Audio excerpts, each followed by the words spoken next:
Well, hello there. I'm Del Shores. And I'm Emerson Collins, and you're watching The Del and Emerson Show. Straight talk.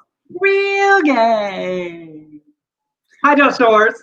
Hi, Emerson Collins. You said your name so serious, and I'm Emerson Collins. No, I was going for a little more masculine, for the juxtaposition with real gay. Oh, I see. Okay. I was trying to lean into both stereotypes, both directions. Dichotomy. You were working with dichotomy. Got it. I wanted the performance to take a turn. It was good. I say okay. Yes. How are you? How are you on this Friday? I'm good. I'm doing all right. Just getting by. I can. Is that what we say? I'm doing the best I can, Emerson. My grandma used to say, getting by. Getting by. It's just those old pitiful Southern women, I have my good days. I do my best. That's all I can do. All anyone can ask. And then somehow the Lord will get in there somewhere. There'll be something about the Lord somehow. The Lord will not give me more than I can handle, but he's sure testing me today. I think he's testing the world right now. And I always hated that. I hated that expression so much because basically what it's saying is, so if you think you can't go on, the failure is you. Yeah. Because God thinks this isn't too much for you. So if you're really struggling, it's your fault. And why is God giving us these struggles? That's what I mean. Why? Why not somebody else who's like living the good life and they're awful humans? How about don't? How about don't give me almost as much as I can bear? How about give me less? How about just leave me the fuck alone? I'd settle for that. Hey, everybody. Whether you're watching us on Facebook or on Periscope, on Twitter or on YouTube, say hello. We are delighted to spend this Friday afternoon, early evening with you. Please share the broadcast with your friends so we can continue to welcome more people to this ridiculous thing that we do. It's been a bit of a week. It has. I mean, it's been speaking of dichotomy and diverse, it's been a diverse week. There's been crazy shit going on, and there's always more crazy shit going on. So that man over there, Voldemort, wants to start like the Hitler Youth Patriotic programs. That was exciting. Well. Did you grow up patriotic? I did, is why I asked. I think we did. I did. We were always very much about, rising for that Star-Spangled Banner, the Pledge of Allegiance, under God, indivisible, with liberty and justice for all. And, my daddy was very much about God and country, so he was a military man. When I tell you that we went so much further, our neighborhood had a 4th of July parade, which meant we decorated our bicycles in red, white, and blue for the parade. Like you weave streamers through the spokes and you put, then off the handlebars, I love a flaily fabric. And then my parents, the First Baptist Church of Houston, for a number of years, sang the concert at Astroworld that's now Six Flags during the fireworks at the end of the day. So we got to go to Astroworld for free for the day because they were going to sing that night. So I know every verse and every harmony to every patriotic song ever written. And we would dress in red, white, and blue as a family, red or blue shorts. And every year we bought blank white t-shirts and made puff paint designs on the shirt. Well, I will tell you also that I was in the class of 76. So we were the bicentennial. It was ridiculous. Oh, I remember getting the tie that was red and the blue sport coat and the white pants. And we were the only, here's what a little bitch I was back then. They were back then. I remember they were going, we're going to be the only class ever to graduate in red, white, and blue cap and gowns. And I'll go, yeah, and we're the only ones not to wear the school colors. We're the only ones. So, oh my God. I love that. Wait, also bicentennial. That means it's attracted to both centuries, right? Yes, which we have a, Wait, because it's also if I do the segue, then you don't tip the hand, because it's also Bisexual Awareness Week this week.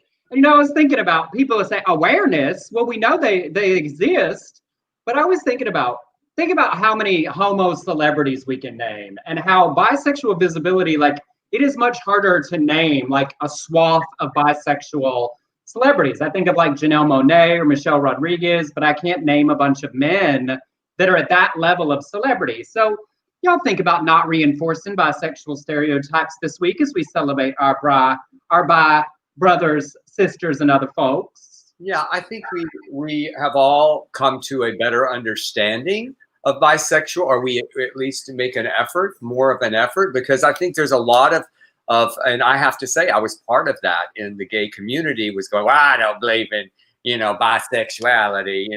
I remember, there was an old joke. Oh yeah, he's bi. He likes men and women.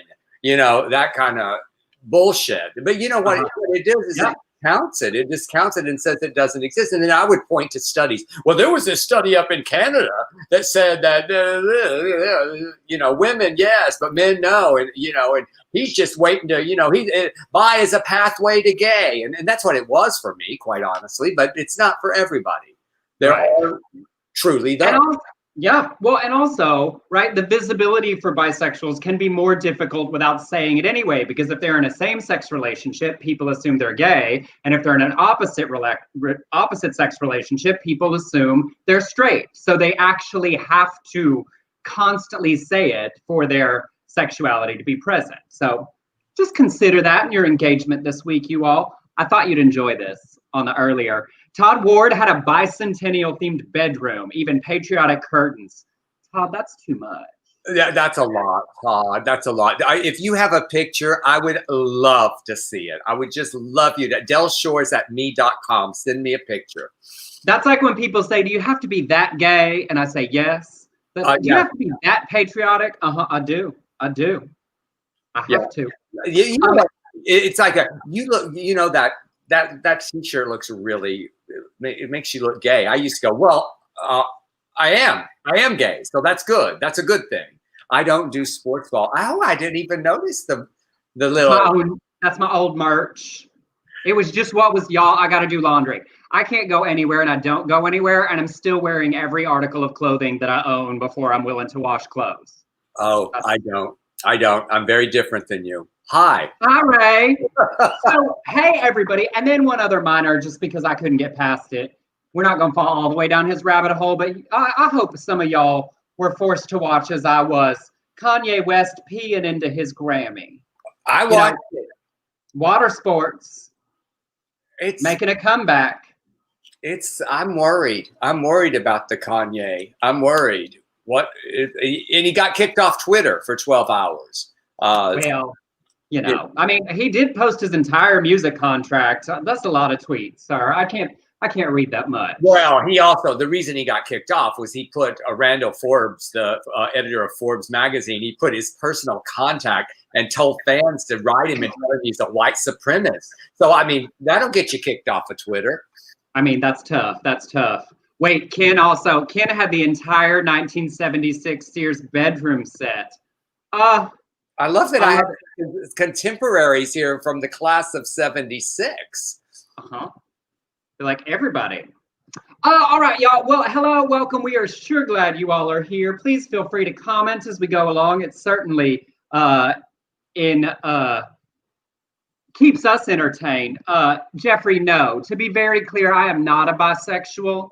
I am fully a homo. Now, I have to say, every once in a while I do consider that. I feel like I wish I had the opportunity, just for the experience of having a full sexual experience with a woman, but that ship has sailed. I'm not going to ask some woman at this point to say, I just want to try it to see what it's like it's a little tester at Baskin Robbins. I just want to feel it. I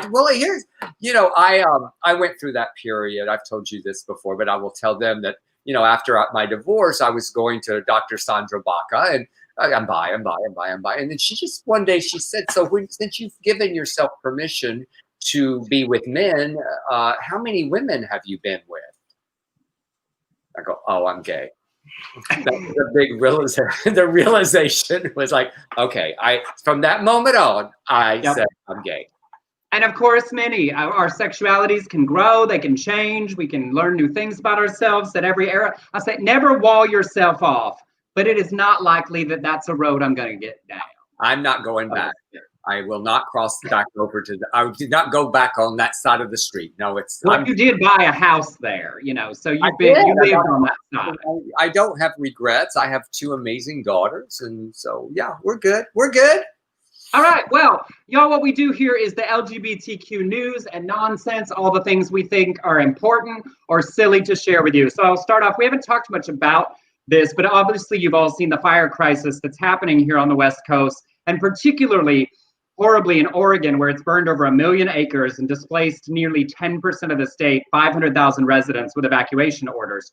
Well, there's an amazing lesbian nonprofit organization called Wild Women. Now, they're normally an advocacy group that fosters community for lesbians and queer women, but they have really stepped up to intervene for those who've lost their homes. Now, I'm going to put up this website. It's a little difficult, so write it down. If you want to donate to the work they are doing, you can go to their GoFundMe there. They've raised about $30,000 of the $100,000 they're hoping to, and I'm also putting it in the chat room. You can just click on that link. But Lori Warfield is a board member, and Jean Hanna is the founder, and they said, as of now, we know that 13 women who are in our group have lost their homes in the fire. Hotels are at full capacity, parking lots are full of fire refugees living in their cars, and supermarkets are running bare. That is why Wild Women is there to hold their hands. Lori Johnson, a retired 72-year-old from Phoenix, one of the towns that no longer exists, that's Phoenix, Oregon, not Arizona, said, I didn't think anything of it. I went home, decided to take a nap, and as I woke up, the police came rushing in and told me I had to get out right away. All I took were keys and my purse. But the women here are so supportive and nurturing. They'd offered me rooms, food, and clothes. I'm excited for this new beginning. So the Wild Women, a group of women who've totally turned their focus. So if you want to give them some dollars to support, particularly the LGBTQ community affected by the fires, they are a great place to share some funds. I love that. Well, this week also, Earl Jake Jr., who sat on the Delaware House of Representatives since 2009, he lost to out-progressive challenger Eric Morrison, a popular local drag queen who performs as Anita Man. Morrison won 61% of the vote in the Democratic primary, which is great because during the campaign, Jakes had attempted to attack Morrison for performing in drag at a fundraiser. Jake said, that is so far off base for our district, it's unbelievable. You wonder what the point is. You can have fundraisers. I don't care about that. But dressing in drag, really? Yes, really. He beat your ass. I'm not sure he represents the people who attend those places of religion in this area. If he actually is having a fundraiser in drag, I don't think those churches would endorse that. By the way, y'all don't know who he is. It's a spot-on impersonation I just did. Morrison, in turn, noted that Jakes voted against same-sex marriage in 2013, refused to vote yes or no on banning the barbaric practice of conversion therapy for Delaware's LGBT minors in 2013, and Morrison is believed to be the first out gay man to serve in Delaware's General Assembly. History was also made in Delaware as Sarah McBride, known for her work with HRC, won her primary for state senate. She was the first trans woman to speak at a majority party convention in 2016, and Marie Pinkney, who identifies as queer, beat David McBride in 13th district race for state senate. That's a lot of victories. 3 victories in the heavily Democratic state mean that Delaware is actually going to go from having no legislatures from the LGBTQ community to having 3 after the November general election. Yay, Delaware. Hell yeah. I know. Well, and that photo right there, the white guy on the right, that's Eric Morrison. That was Anita Man, the drag queen before. He looks amazingly very butch there, Eric. So a real performer. Look at that. But also it's super exciting. And Sarah McBride, who was with HRC, it's not surprising that she's gone on into politics, because that was when she spoke at the DNC in 2016. That was such a huge deal. So look at Delaware, like doing all the stepping up their representation real big and real fast. Yes. Yay, Delaware.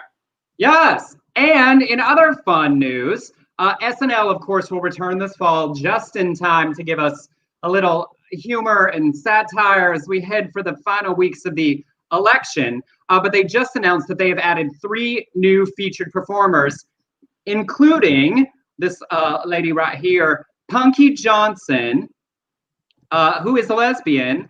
So she joins the cast along with Bowen Yang and Kate McKinnon, much upping the LGBTQ representation in that cast. Johnson's past credits include Space Force, Corporate, Adam Ruins Everything, and Bill Burr Presents. She performs regularly at the Comedy Store and appeared at the Just for Laughs Festival last year. At Just for Laughs, she performed a set about how role play saved her marriage. She's been in a relationship with a woman for over 17 years. One of those role play scenarios, she explained, is a heterosexual couple. She said, "We like this game because it makes us feel like we're a part of the real world."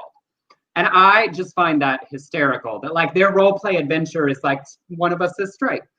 And they added 2 other cast members, and they will return October the 3rd. And Jim Carrey will be taking on Joe Biden. I assume that also means we will get Maya Rudolph and her amazing Kamala Harris impersonation back as well. Emerson, I'm sorry, I didn't hear what you said, that Kate McKinnon, who else is LGBT on Saturday night? Bowen Yang. I'm sorry, who? Bowen Yang. I did not know that. Well, it's weird. It was in the story. I know, but I didn't know that before this story. I don't read. You know what? I don't read your stories when you send me the outlines. I read sometimes because I want to look like surprised and like, oh, this is news. I want to react. This is new information to me. I mean, some of it, of course, I've heard. But yes, Bowen Yang. He's the Asian guy that he joined the staff as a writer and then has appeared in more and more sketches through last year. Yeah, he was what's his name that we love from the Democratic. Tim? Andrew Yang. Yes, Andrew Yang. Yes, that one. The one Asian guy. This is what happens. It's not just about Asians. It's about anybody. My mind, my mind. Absolutely. No, I don't think anybody took that as specific that you like. Okay, good. Well, all right. John said he's very excited about Jim Carrey. That will be entertaining. Now, someone's name that I will never forget, ever, is Ricky Martin. And on Thursday, Ricky Martin visited the Pulse Massacre Memorial Site in Orlando to honor the 49 victims of the horrendous attack while calling on Americans to vote for Biden and Harris in November. And he shared the photographs of his visits on Twitter and wrote this: "We will never forget and we will never let hate win." He visited the Despacito singer Luis Fonsi, who later that night introduced Joe Biden at a Hispanic Heritage Month event. Biden is working to change polls that suggest shoring up support among the Latinx voting bloc has proved a challenge.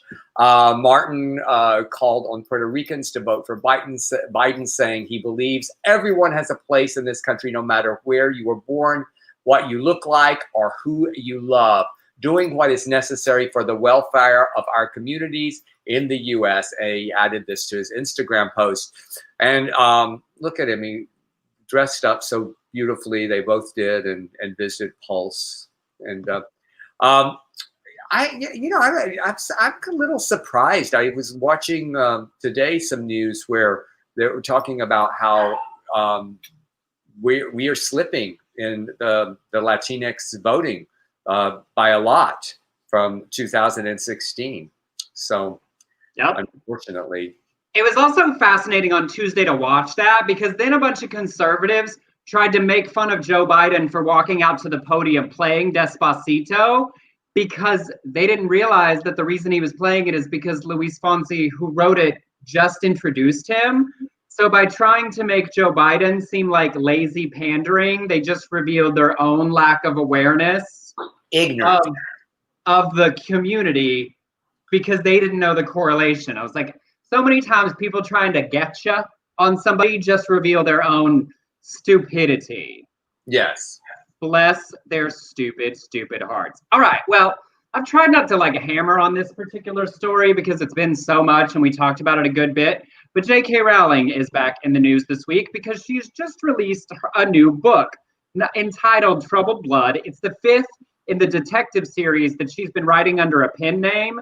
Now, when she did the first one, people very quickly figured out it was her, but she keeps using the pen name even though everybody knows it's her.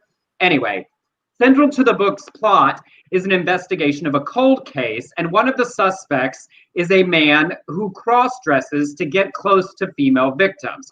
Early reviews and passages show that this suspect wears a wig or a bit of lipstick or some women's clothes to get close to his victim, once stealing his grandmother's underwear and masturbating into it.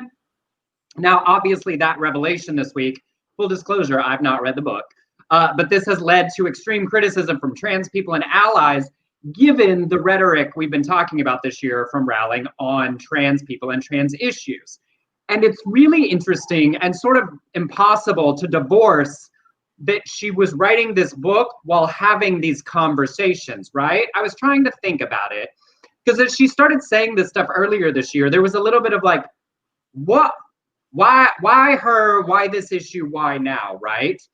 And so, but the release of this book sort of gives some insight into that, right? She was thinking about this. She was thinking about women's spaces and men invading them, which sort of shows how she got to this place about being concerned about men invading women's only spaces, not talking about women who are women. But it does not discount that in order for you to consider that the same thing as a trans issue, you have to mentally not think of trans women as women, right? Because right now today, say trans women couldn't use the appropriate changing rooms or bathrooms or dressing rooms or anything. A man who wanted to could still dress up as a woman and get in there, right? Like just a man who wanted to. He could, if he got a good enough disguise, he could get in there. So allowing trans women to be where they should be doesn't change that. Essentially, the argument drills down, and what you're saying is you don't see trans women as women, or you think that they have to pass some particular idealized vision of what it means to be a woman so that no one would be aware. But when you do that, you also discount lots of other women who are cisgender because maybe they have masculine features, traditionally masculine features, or more hair, you know. It works until you analyze what's at the base of it. But this book really made me think, oh, that she was writing about this story is why she fell down this rabbit hole into anti-trans territory. I can't get past that he masturbated in his grandmother's underwear. I know. I mean, whoa. See, and you didn't see it, but I had a genuine reaction to that. If I'd read all the story in advance, you had to fake it. Authentic that's a lot. That is so much. I don't like her. I'm done with her. Fuck her. Ken, do you think she created the trans controversy to help sell books? No, I don't. And I think this is, it's transphobic things that she said, right? But I think in her mind, she does think, I'm an ally to trans people. I just worry about women in this other area. But there's no way to do that without saying trans women aren't women. So right. I think that's why the internal conflict is not aware to her, but clear on the outside. Yes. Robert said, I'm wearing granny panties. I ain't wearing granny panties. No. I mean, if that's not a reason not to, I don't know what is. It's just, no, it's not. I did not need that visual. I'm not reading the book. I'm not. Well, we in Kroger news, we have Brenda C. Lawson, who's 72, and Trudy K. Rickard. I love their names so much. I knew you would. 57. They worked at Kroger in Conway, Arkansas. In April 2019, Kroger issued new aprons that had a blue heart with a yellow and red lines around it. Kroger has not publicly said the heart was meant to imply support of LGBTQ people. I mean, perhaps it was just pretty, but it was still too much for Brenda and Trudy. And they said they are Christians with literal interpretations of the Bible. Literal, y'all remember this because I got a scripture for them. And they believe the practices of that LGBT community are a sin. Both complained to Kroger about the uniform, and Rickard, who has been with Kroger since 2006, hand wrote a letter explaining that they have a sincerely held religious belief that I cannot wear a symbol that promotes or endorses something that is in a violation of my religious faith. I respect others who have a different opinion. I'm happy to work with them, alongside with them, those who desire to wear that symbol. I'm happy to buy another apron to ensure there is no financial hardship on Kroger. Lawson, a deli worker who had been with Kroger since 2011, had offered to cover her heart with her name tag. The two were fired. Kroger fired them. They fired their asses. They believe that Kroger targeted them because they spoke out against the rainbow, because there were other employees who did cover it up with the name tag, and they just didn't wear the apron, and they were not fired. So the Equal Employment Opportunity Commission is taking the employee side, issuing letters that say there is reasonable cause to believe that Kroger violated the Civil Rights Act of 1964, prohibition on discrimination on the basis of religion. Their lawsuit is asking for back pay and other compensation, and Kroger is not commenting on the lawsuit. Now, I promised you a scripture, 1 Corinthians 6. It says, when one of you has a grievance against another, does he dare go to the law before the unrighteous instead of the saints? Or do you know that the saints will judge the world? And if the world is to be judged by you, you are incompetent to try trivial cases. So if you have such cases, why do you lay them before those who are not standing in the church? Now, Trudy and Brenda, you do not believe the literal interpretation of the Bible, or you would not have filed a lawsuit. Also, I love everything about this story. First of all, these hearts are not rainbows. Like, that is such a reach anyway. And I love it. She's my favorite kind of bigot that I see so much, like growing up and going to Baylor. Like, she wrote a handwritten letter, which I find hysterical, and also said she'd be happy to buy her own apron so as not to cost Kroger additional funds. And you know what I mean? Like, it's the worst, best version of that. Like, you can tell she's a lovely lady, just a little bit of a bigot, just a little bit of bigot underneath. She can't help it. She's just taught that. She's trying to be kind, be ye kind one to another. But she does not want that rainbow. She does not. We want our rainbow back. She did. She's absolutely one of them. Way I love. So my uniforms can't be sins. That's ridiculous. I know. Like, wearing this uniform, I'm sorry, that's just a bridge too far. Sarah Jane, the Crow Girl on Cedar Springs in Oak Lawn, Dallas. Sarah Jane, I used to park in that parking lot all the time to go to the bars on Friday and Saturday when I was driving up from Baylor my senior year, hiding from everybody. I have parked there. I know that Kroger well. It was the first time I there.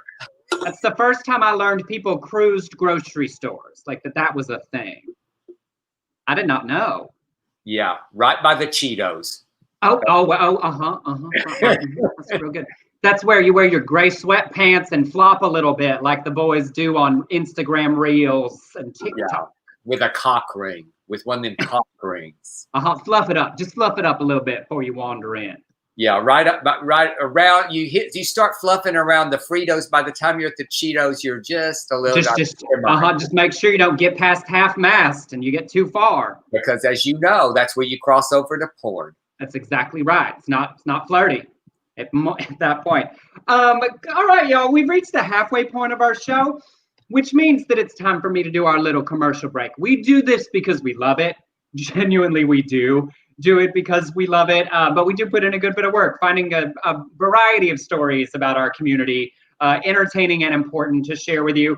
So if you've contributed to everyone in the world you can think of that needs money right now, and the wild women in Oregon, and you still have some funds left over and want to toss a little our way, you sure can. I just put it in the chat.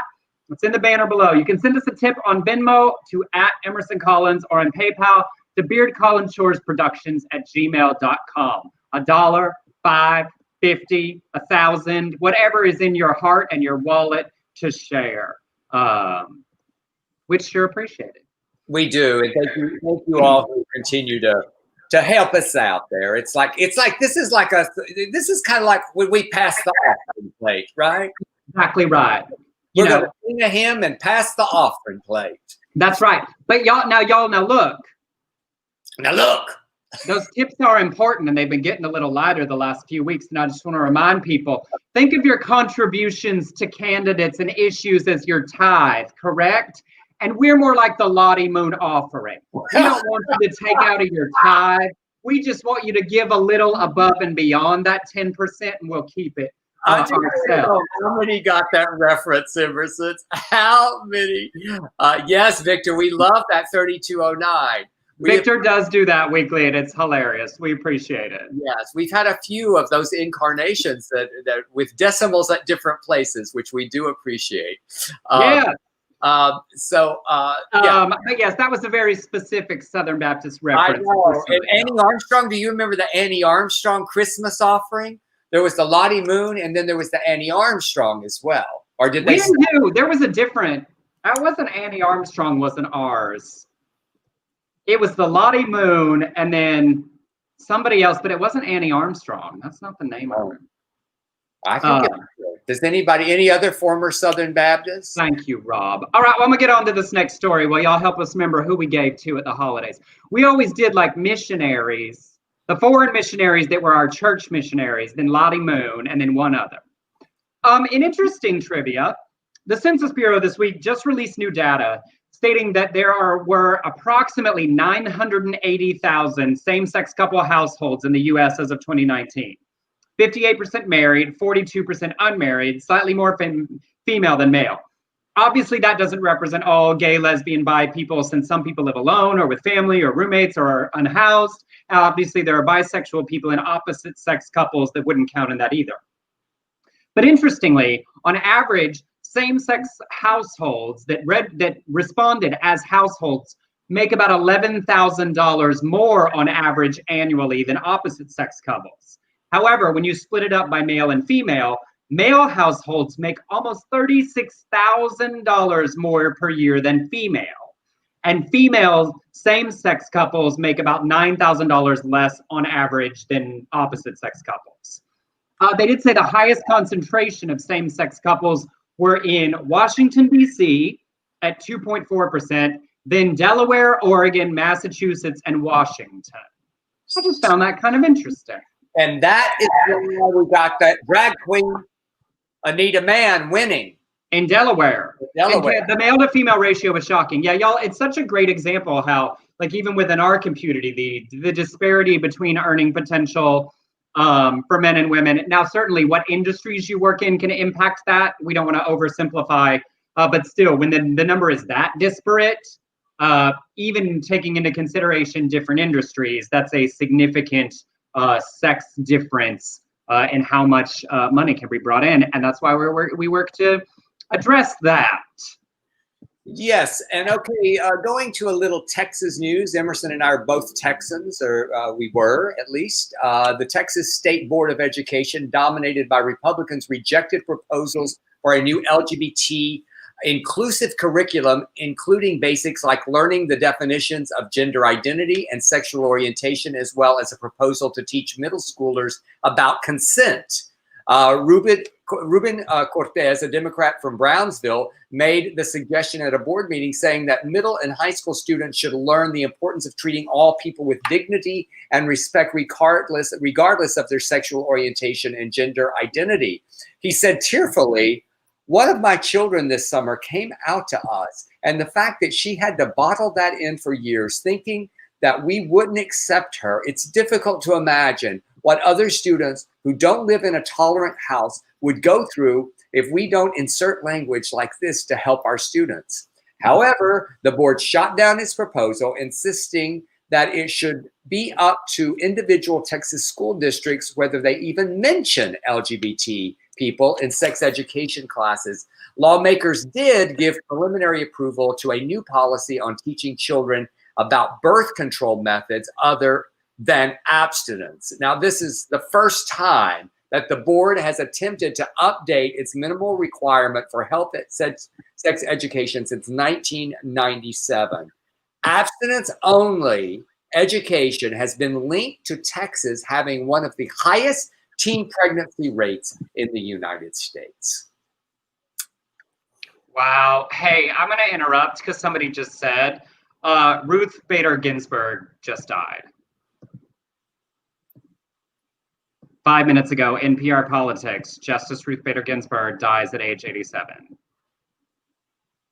Jake Tapper says, died this evening surrounded by her family at her home in DC due to complications of her pancreatic cancer.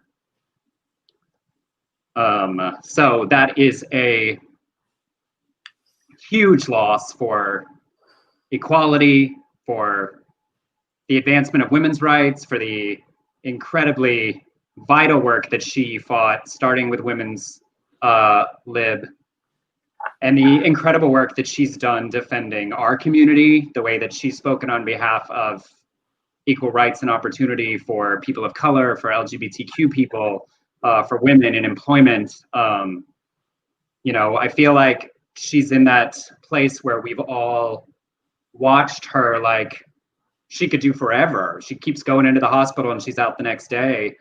What a lion of our justice system for her, as a loss for all of us. A loss for us.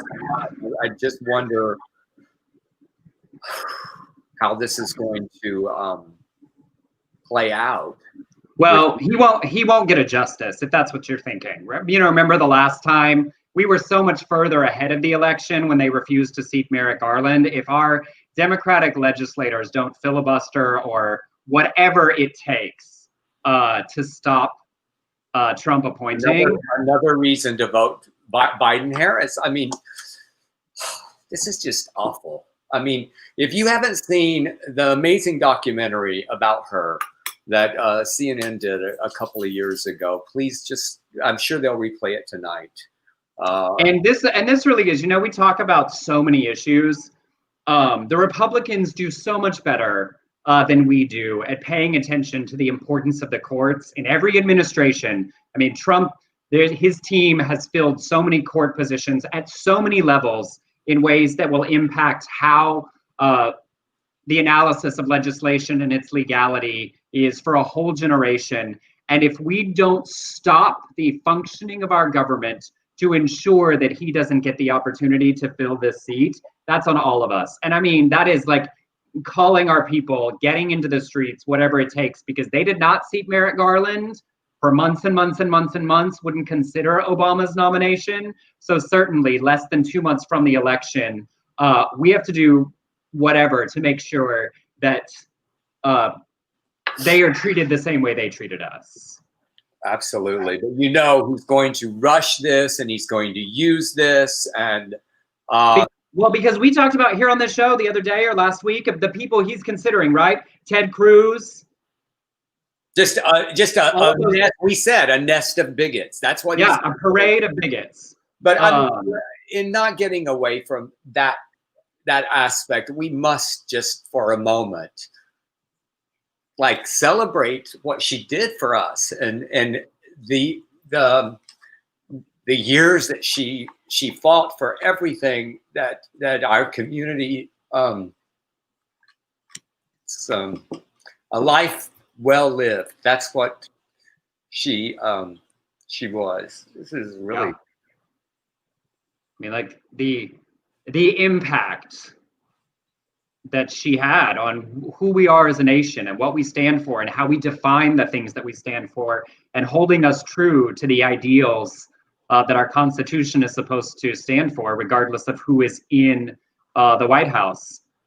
So, and man, nobody fought for her health more than I mean, it was just one thing after another. And I mean, you got pancreatic cancer. I mean, we know, my best friend died of pancreatic cancer, and it was a 2-year battle, and she survived it once, and then it recurred. And, Yeah. it wasn't just that. I mean, several bouts of other cancer, but, and there, the movie that also came out was, it's not perfect, but it's also worth watching. Yeah. And it's a reminder, and it's a reminder when people start giving you, well, Joe Biden, it doesn't matter. At this point, that there are only 2 options. We do not have room for those conversations because whoever goes in is the person that makes these decisions. So it is that simple. And we'll certainly have more responses, and I'm sure discuss this on Tuesday. Would you want me to do the next 2 real quick so that, yeah. Are you good to do Ricky, to jump on to Ricky? Where were we? I'm sorry, I just got so. I'll do it. You want me to? You did the England sex, or that's no, Ricky. Do you want to go on to Ricky? Are you ready to do that? Ricky Martin? No, Ricky. Keep reading the outline. Oh! I skipped. You said skip the next 2. I apologize, Emerson. I mean, okay. Oh, it's quite all right. We just had a lot happen. Yes. So Ricky Junquera is running for state rep. This is our LGBTQ spotlight, y'all. Yeah. So Ricky Junquera, I believe is the way you say his name, is running for state rep in Florida. His race is expected to be close, and he needs fundraising support. He's a Cuban American raised by a single mother and grandmother. Ricky has worked as a campaign communications director, regional press secretary for the Sierra Club, and vice chair of the Miami-Dade Democratic Party. He says, my mother and grandmother reminded me daily of the importance of improving myself in my community. I carry this with me daily. He's running for better health outcome for his mother and better economic outcomes for his working class community. And he's got a very easy website to remember, voteforricky.com. So if you want to give to his campaign, please do. And that's in our, picking a couple of races each show to focus on. And I will say I posted about Ricky on Instagram, posted my donation receipt, and they got back to me instantly. At these smaller levels, further down the ticket, they have less support, they have less funds. So contributing to those people, it's even more impactful to what they can accomplish. So he's doing great work down in Florida. And then on the flip side, in our Senate spotlight this week, we are turning our attention to Arizona, where Mark Kelly is taking on Martha McSally. Now, if you don't know, Mark Kelly is the husband of former Representative Gabby Giffords, which she's an incredible, inspiring icon. He is a former U.S. Navy combat pilot, engineer, and NASA astronaut. So they've done a few things in their lives for our country. And Martha McSally, that he's running against, is the one who lost to Kyrsten Sinema, the bisexual senator. But 2 months later, she was appointed to finish John McCain's term. So she lost and then ended up in Congress anyway. So Mark Kelly's doing really well against her. But we want to ensure that that's one of the seats that we definitely flip in November on our journey to taking back the Senate, to support Biden being able to enact his plans with a supportive Congress. Yeah, it's every day. I'm obsessed with polls, and even with the error in polls. And I go to Real Clear Politics and always look at those battleground states. And he is doing really, really well right now. It would be hard for him to lose at this point. So, but we mustn't take anything. Any seat, any place for granted. Nothing. We must vote. We must all turn out to vote. Young people, y'all, the 5 of you who are listening to our show, please, you must get your friends to vote. Yes. Rick Wiles, a far-right evangelical Christian broadcaster, he has made national headlines earlier this year with his far-right conspiracy website, True News, TRU. Wrong. Got White House press credentials. He has blamed transgender children, gay activists, and Jews for the spread of the coronavirus in the U.S. And his site is known for extreme anti-Semitism, homophobia, and just a blatant disregard for facts. This time he's warning his viewers that they shouldn't vote for Joe Biden because, okay, are you ready? Are you ready? Because his running mate's name is idolatrous. Senator Kamala Harris's first name, he said, is not a Christian name.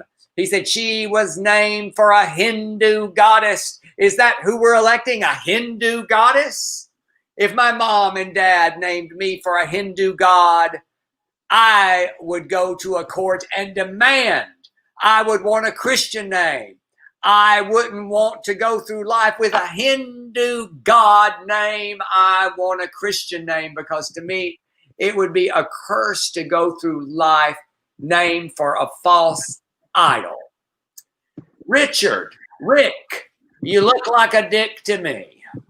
I mean, that's the level of absurdity that is comical to me if it's not also terrifying. This is Rick from TRU True News. Also, you know, I have a thing. I can't trust people that spell words wrong on purpose. The thing is, he's so dumb. I don't know if it's on purpose. He has a weasel look. You know that weasel face? That weasel. Yes. But like, and real, like that is the level of like backwoods bumpkin deliverance preacher. Well, her name is from a Hindu goddess. It's like those racists who wanted to call Barack Obama a Muslim, and because being a Muslim is inherently bad, obviously, in their point of view, and always said Barack Hussein Obama, like tying him to having a name related to Saddam Hussein was like other people are stupid. Well, you can't trust a Hussein. You know about them. Barack Hussein Obama, Kamala, Hindu goddess.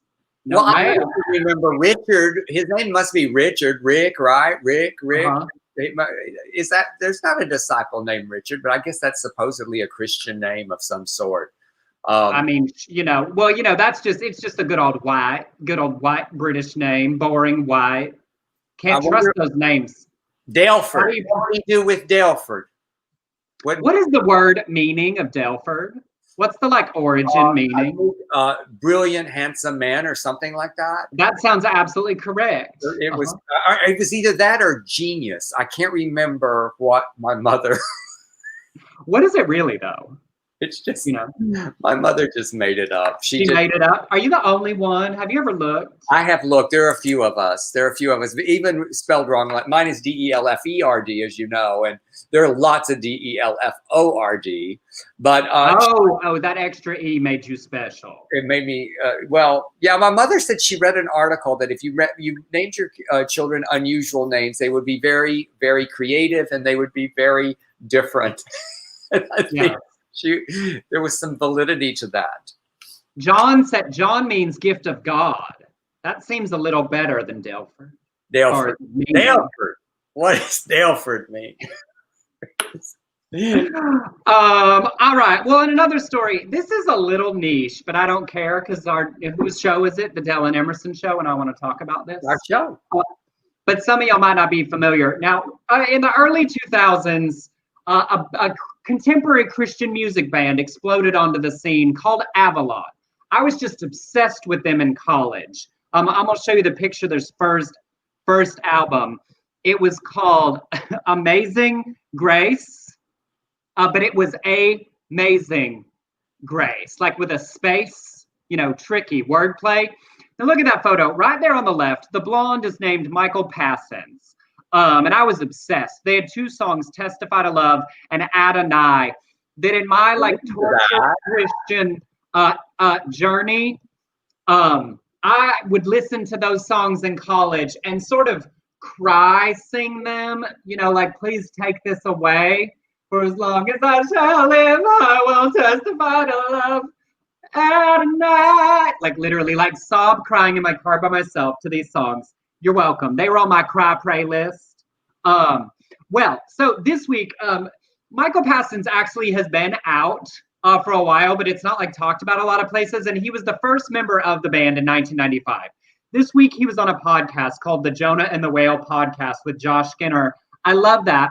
And he told the story in a way he's never told it before. In 2003, he says, Avalon showed up at my house and told me I was no longer in the group. And it was all because of who I am.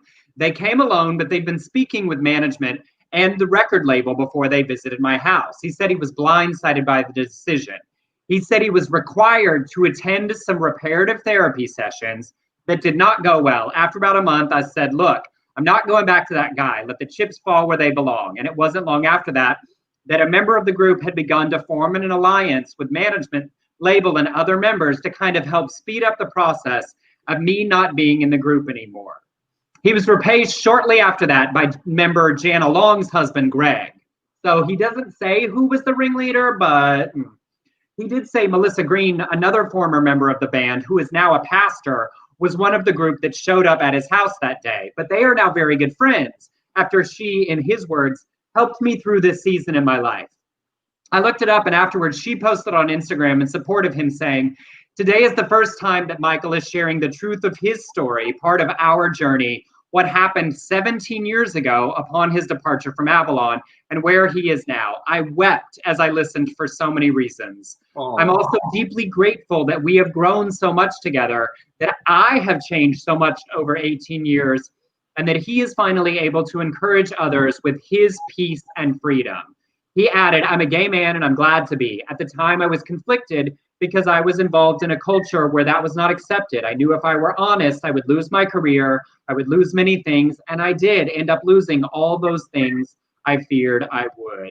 That story just really touched me personally because literally the music he was making was the soundtrack to my own spiritual difficulties.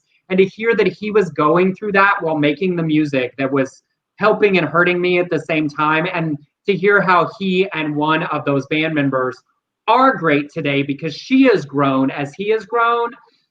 I wrote him a DM on Instagram and said, I just want to add to the voices saying, thank you for telling this story. And may we and our stories make sure that there are not boys behind us going through that same thing. And he wrote back a very sweet message. Oh, he wrote back? Yeah, he wrote me back. I love that. Well, you know, I love that we can celebrate people who are in our lives who had a change of heart because of knowing us. And I have to, you know, that my friend right there who passed away, Shirley McSorley Myers, we had a falling out after I came out, and then she wouldn't come to my marriage or my wedding, and had a big falling out. And I said some things I probably I do regret. I said some awful things back to her. And then she reached out to me and she apologized. And she said, I've had a change of heart. She had a trans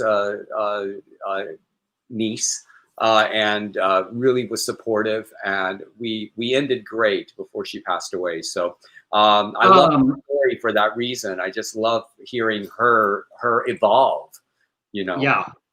And it's interesting, you know, Rob said Jennifer Knapp is openly gay now since 2012, of course. And then John also said, I had 3 musicians in my life that were fired from Christian jobs because they were gay. And I was telling Blake last night after reading about all this, there was a guy that worked at the gay piano bar when I first started going out in Dallas that I learned he was once in the band Truth that was big in the 80s and 90s and then came out. The Christian fraternity while I was at Baylor, after we graduated, there was a rumor that they had to have a meeting about all their gay alumni. You know, how often us like sissy choir boys, so to speak, have been through that same journey. Why don't we skip this next story? And, you know, there are people who have joined that don't realize we already talked about this, and let everybody share how you're feeling about Ruth Bader Ginsburg. Yeah, let's give some space to commune together. I feel like that's good. Yeah. Yes.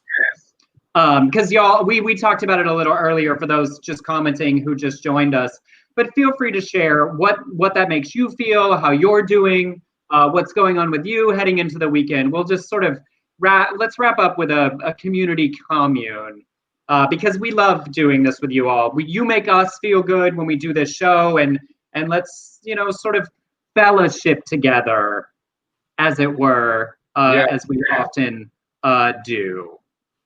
So yes, to those of you sharing it, we talked about it for a good little bit, the specifics. So everyone that's here does know. Let's see, Victor said, let's show these guys some appreciation for getting through the show. Surely not easy.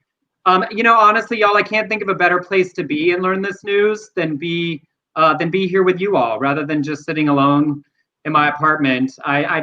when bad things happen, you spend it with people you love, and I could not be more grateful for you all and the time you spend with us. And obviously, there'll be some of you watching this show back later. We get tips late at night. That's how I know some people are just now watching the show. So sending our love to. And yeah, as we talked about, O'Connell is already talking about filling her seat. Y'all, I don't care. They fucked us so hard with Merrick Garland. I don't care what we have to do. I will be out in the streets. I will drive my little Corolla to Washington, D.C. if we have to shut down the country to make sure they don't get the seat they didn't let us have last time. Yeah, it was. If they think that these protests were something, which they were, and not to discount them on any level, I think there will be more. And yeah, just. Y'all, I'll put on my mask and social distance on my way through the streets. There are times when we have to be willing to shut it all down, and a whole generation of legislation related to equality. We will stand in the gap for these 2 months for Ruth Bader Ginsburg, who clearly fought so hard to continue showing up and doing her job until she felt good about who would be replacing her. And I went up on the name of the movie, but it's called On the Basis of Sex. And if you didn't see On the Basis of Sex, it's really, like I said, it's not a perfect movie on any level, but it does give you such amazing her journey. And so. And also, we will do what we can do on this, but feel free to share what you're going to do this weekend to take care of yourself, share good news, whatever's on your minds. Xana said, I put Cian on muted in the background. She belonged to all of us. I really agree. Rob said over on YouTube, I'm gutted by this news. And Carrie is, of course, here, our passionate activist. John Martin, we must get him out. Absolutely. Yeah. That's my daughter, Caroline Short. That's my ex-wife. Get rid of Trump. It's like, y'all, that's all I know how to do right now, right? Is be active. I didn't tell y'all I meant to. I finished my training sessions for both texting and phone calling, so I can start next week texting and calling for Biden. And Jamie Harrison in South Carolina, the new poll that came out this week, he is completely tied with Lindsey Graham in the most recent poll. Yes. We've got to push him up past Lindsey because at the last minute, the name recognition of Lindsey Graham. So y'all, those are two really big ones. Jamie Harrison, Jaime Harrison.com. But those are going to be who I'm caring about. Robbie's so bummed. Who was it? Rob said they don't care. They don't care about protests. They will seat a conservative at any cost. That may be true, but y'all, other countries, in France, they shut their country down in protest. In Hong Kong, they've been protesting every single day for months. In South Korea, they shut down their country. In Poland, they shut down their country. In Germany, they shut down their country. The closest we have ever gotten as a people to protesting to the level that other countries do on a regular basis was the March for Women in that January after Trump was elected. That's the closest we've ever gotten. Other places, they do it daily for months. We got to be willing to put put our feet and our money where our mouth is. Yeah, and I think my daughter said it. She said we will continue to fight in her honor, and that's a good way to do it. As we go forward in this election, it is imperative that we continue to just fight and get the word out. And where are you going, Emerson? Well, in lighter news, because we don't want to send you out bummed out, Rob said, show us your Halloween wreath. Okay, this is my Halloween wreath. It's hard to see because it's black, but it started out completely brown. And Blake wanted to do like Disney villains. So we have Maleficent's flame, Captain's hook, Dr. Facilier's hat, Ursula's tentacle, Jafar's staff, and the evil queen's heart box. And then little like Venus flytraps. I cut apart all these little things. It started out as just a brown wreath. So that's our Halloween festivities. Yes. And you did it early. It was early. Well, y'all do. I mean, what else is there to do? I'm going to phone bank and phone text, and then I'm still just sitting around. Kitty said, it's scary to protest with heat guns, paintball guns, and everything police want to hurt us with. Look, y'all, we've talked about, and everyone should only do what you can do, right? If you feel comfortable, go out. If you don't, donate. If you can't donate, call. There is something we can all do that suits our skill set and our comfort level. The only thing we can't do is sit at home and feel frustrated. If you can donate $5 to a lower level candidate, that's huge for them. If you can spend a Saturday calling, that's a big deal. Each of us should give within our ability to give. Yeah, and just I'm out of words. This has been a hard show. It is. So but it's back to, y'all don't do more than you can do, but try to do a little bit more than you think you can do. That's what I'm doing right now, right? I can't solve all of it. I can't do everything, but I can spend a few hours making phone calls or a few hours making texts, and it doesn't require any financial obligation. It's just time. And that's a concrete action that I can take, right? So break it down into what you can do. Don't get overwhelmed by the big. Find small things that feel like an accomplishment to you. And then next time, try a little bigger thing. That's the only way I'm keeping from my anxiety going crazy or being overwhelmed by the futility or the darkness of it all. I'm not trying to change Trump voters' minds. I'm trying to motivate non-voters. Set your expectations and reachable goals for yourself. I think that's a wonderful thing. And we can say things like, Lindsey Graham has to go, McConnell has to go, but how do we help them go? We support Jamie Harris and we support Amy McGrath, and because those, people don't realize that those are big profile Senate seats, and they are neck and neck right now, both of those. So we need to do all because we can flip that Senate. And yes, but we have to honor Ruth Bader Ginsburg by keeping her seat vacant. Yep. It's like, and look, Rob just said, I'm very active in Tulsa, local Democratic Party. I'm a precinct director and a precinct officer. There's so many things. There are so many ways to be a part, right? It doesn't all have to be like making the Biden campaign. It matters at every level. Find a small way you can be impactful and do it. Commit to doing that one thing. And, Emerson, yesterday, that I visited Beverly D'Angelo, and she told me that she did exactly what she did, and she's been phone banking. And she said, say my real name. I say, this is Beverly D'Angelo, and I'm calling because I'm supporting Joe Biden. And she said, about a half of the people recognize the name. And then we get in a little conversation. And I go, yeah, I'm voting for it. So I just love that she did that. And then she was going, and they've, because of the pandemic, they've closed down my polling place in this garage down the street. So I just offered up my driveway. Yeah. Well, it's like I decided yesterday after the phone banking, I'm going to sign up to be a poll worker here in Los Angeles for that 8-day period where the polls are open. I'm going to get my mask and my gloves, and I'm going to go because the last time I was at the polls, I was frustrated by the process and the communication. So what can I do? I feel safe and comfortable doing. I'm not saying everybody else should, but that's the thing I'm feeling comfortable I can do if I put in good practices that I'm willing to take that risk to contribute to my area. And maybe they won't need me, maybe they will, but that's something I can do because I don't have a lot of money. But that's the thing, a way I can contribute. And I love that you're doing that. So yes, I join Julie and say thank you for doing that. I mean, Judy, yes.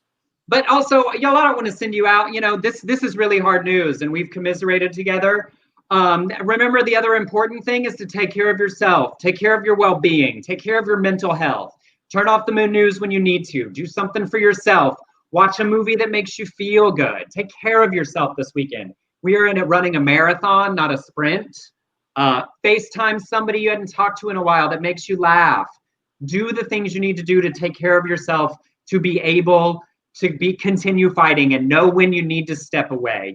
It's a luxury to be able to step away for those of us that can, but take the time to do that so that you can start a new day with a new attitude and get back to doing the work. You cannot fight if your spirit is drained, if your emotions are drained, if your bank account is drained.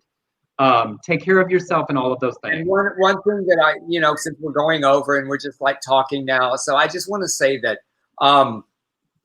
I have felt that what we're talking about, the anxiety and just being cooped up, and it's been really helpful to me. Well, sorry about that. It's been really helpful to me to get out. I don't mean go to the store because that makes me anxious, but I have been masking up and walking around the hills here And that's been helpful. And in visiting people in a social distance way, just sitting across from my friend Ed, and hiked with him today, and my friend Beverly yesterday, and you, Emerson, whenever we can sit across a table from each other, that really helps. And knowing now what we know, keep away, don't hug, don't do any of that, be safe, but at least have some human contact, because y'all, it's getting old with these 3 chihuahuas. That's right.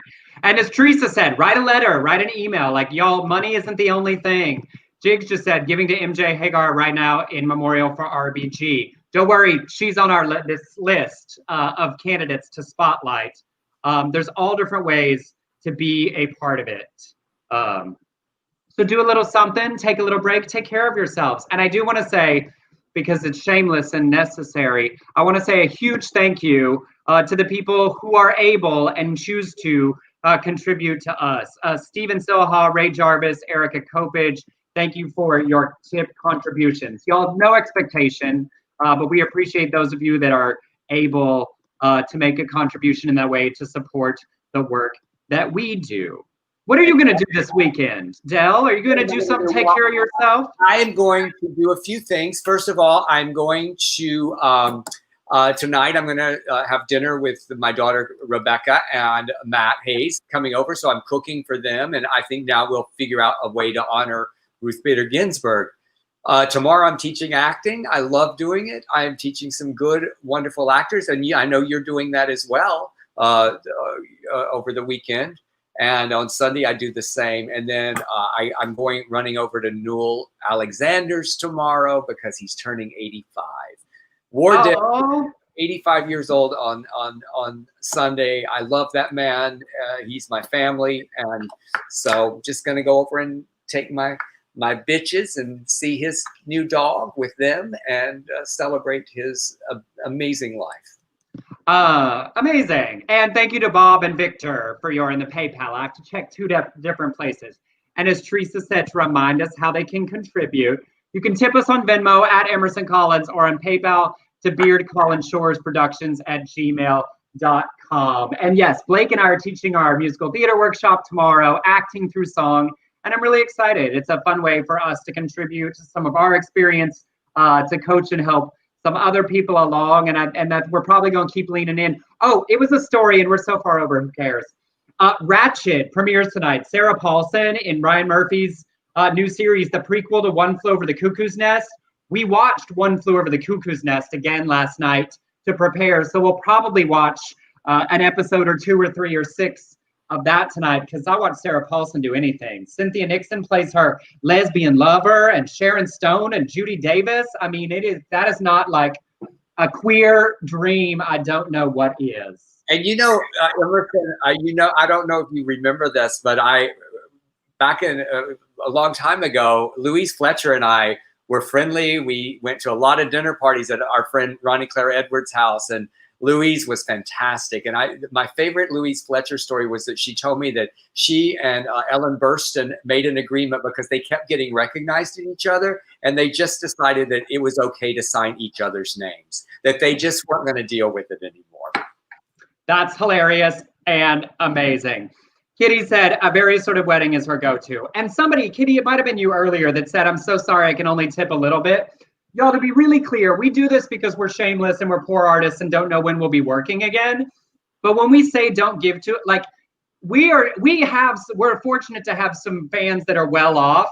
If you're going to miss your money, don't give it to us. No, please don't. If you even have to tighten your belt a little bit to give it to us, don't give it to us. We are just talking to the privileged among our people who can throw us some money and not miss it. Yeah, that's the way when we make our movies, we always tell our investors, do not invest in our movies if you're going to miss it. So it's the same. That's right. Here. Tony, Ratchet's on Netflix, y'all. So, hey, y'all watched a couple of episodes. We'll probably talk about it on Tuesday because I'm certainly going to watch some. I'm going to watch some. Well, that's thank y'all. I'm glad I hope this felt good to sort of mourn and commune together and be motivated together to do what we can to honor Ruth Bader Ginsburg's legacy and her enormous body of work by doing the work we can do to make sure we are in the position after November to continue to do the kind of work that she would have. Yes, and like you said, Emerson, I'm glad we shared it with all of you guys because um, we experience genuine emotion, but we experience every day. I try to start my day with gratitude, and one of the things that I have to say that I will say right now and I will say tomorrow, I am so grateful for Ruth Bader Ginsburg and all that she did for everybody, but especially our community. All right, well, we will see you on Tuesday. Have a great weekend. Take care of yourselves. Be kind to each other. Let's do the work.